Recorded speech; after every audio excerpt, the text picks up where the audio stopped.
The moment the door creaked open, I knew something was wrong. The smell of salt and sweat clung to her like a second skin, and the way she slumped into the hallway, dragging her feet, told me more than any words ever could. I had been pacing the living room for hours, phone in hand, a mix of dread and denial swirling in my chest. My wife, the woman I had loved, trusted, and built a life with, had disappeared 2 weeks ago without explanation. And now she was home, but not the way anyone comes home from a trip. She came back broken, defeated, empty-handed. "John!" Her voice was barely above a whisper, cracking with an emotion I didn't recognize. Shame maybe. Or fear. I didn't move at first. My throat felt tight, like someone had tied a cord around it. "Where were you?" I asked finally, my voice trembling with something between rage and disbelief. She flinched at the question, a small, almost childlike gesture that I had never seen before. I went to somewhere I thought would make me happy." "Somewhere?" I echoed, anger rising. "You didn't tell me, Lisa. You left with..." The words stuck in my throat. I couldn't say him. Her words had betrayed enough. She nodded, tears welling up. "I thought he could save me. I thought I could find something there that I lost here." The apartment felt suffocating. I could see it in her eyes, the same desperation I had seen in the mirror when I'd questioned whether our love had survived, whether I had failed her somehow. But even now, with her standing in front of me, I couldn't feel pity, not yet. Only betrayal. "Save you?" I asked, my voice hollow. "Lisa, you ran off to some tropical paradise with another man, and you think that was going to fix anything?" She flinched again but didn't deny it. "I know it sounds insane," she whispered. I just needed to escape. I thought, maybe I could start over." "You didn't start over," I said quietly, though the words burned. "You ruined what we had. You lied to me. You left me behind."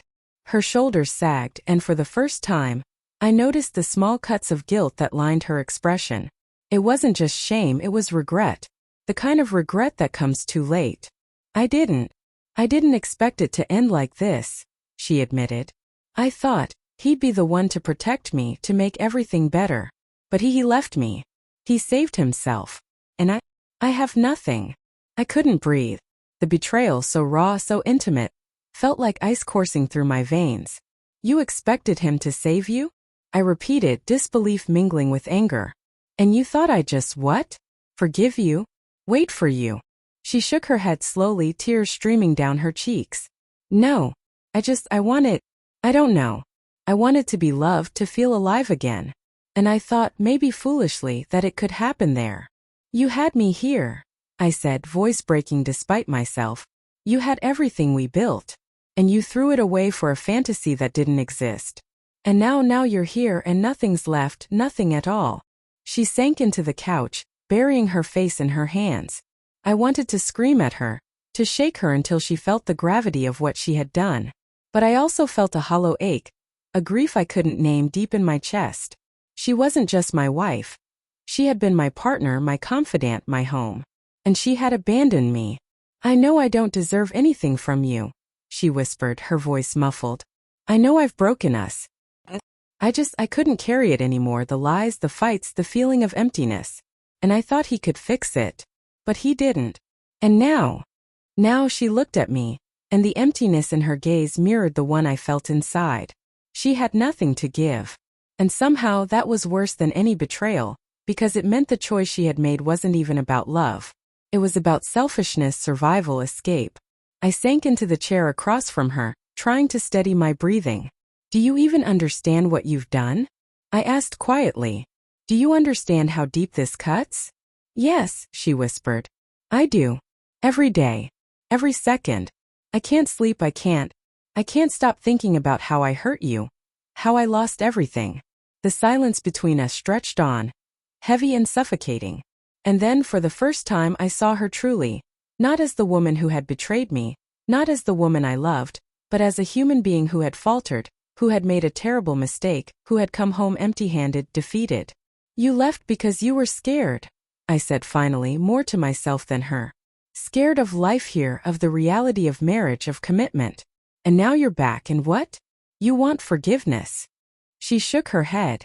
"I don't expect it," she said softly. I needed to come back. I needed to see you, to face what I did, to feel it. Even if it's unbearable. The words hit me like a wave. Unbearable. That was exactly what it was.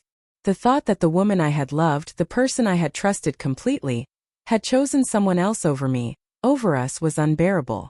And yet, in her defeat, in the rawness of her confession, I found something I hadn't expected. Clarity. She had made her choice. She had taken her escape. And now she had nothing. I don't know if I can ever forgive you, I admitted, voice breaking. Maybe I can't. Maybe I'll never be able to trust you again. But, I paused, heart hammering. I need to know why you came back. Because I realized it wasn't him, she said, tears spilling freely now. It was never him. It was me.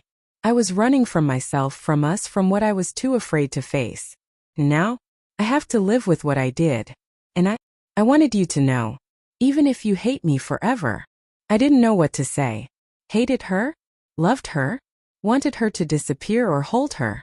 The truth was, the woman I had loved, the woman who had betrayed me, was still standing there, shattered and human, and nothing I could do would erase what had happened.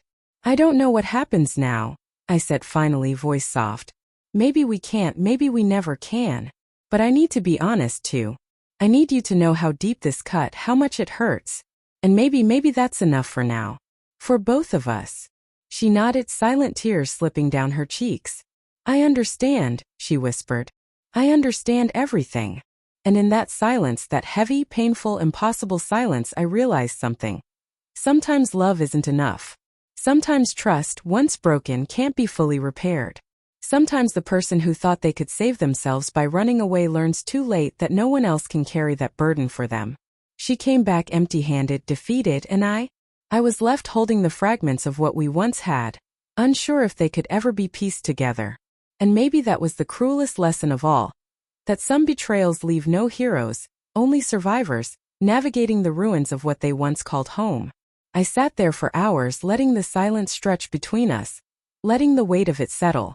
And somewhere deep down, amidst the heartbreak and betrayal, I found a flicker of understanding. That even in defeat, even in failure, even in the pain of losing someone who once meant everything, we survive.